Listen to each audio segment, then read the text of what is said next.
துவாரகை மேலே இரவு வானம் காய்ந்த இரத்த சிவப்பு நிறமாக மாறுகிறது.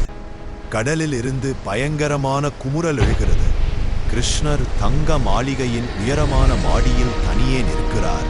மயில் இறகு மெல்லிய நீல ஒளியில் மின்னுகிறது.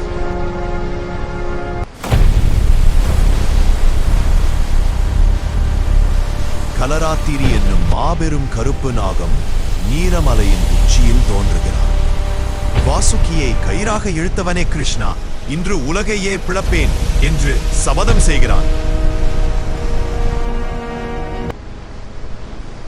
கிருஷ்ணர் சிரித்தபடி கொதிக்கும் கடல் அவர் பாதத்தில் தாமரை மலராக அமைகிறது. கிருஷ்ணர் சுதர்சன சக்கரத்தை சுழற்ற விஷம் கோடானு கோடி நீல பட்டாம்பூச்சிகளாக மாறி நகரில் பறக்கின்றன.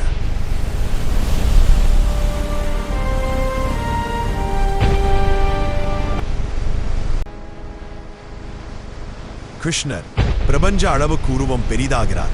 அவர் தோல் இரவு நீலம். கலராத்திரியின் கழுத்தை பிடித்து 1000 முறை சுழற்றுகிறார். கடல் விண்மீன் சுழலாக. 1000வது சுழற்சியில் கிருஷ்ணர் திடீரென நிற்கிறார். தலை சுற்றிய கலராத்திரி தன் வாளை தானே கடித்து வட்டமாகிறான். உலகம் அமைதியடைகிறது.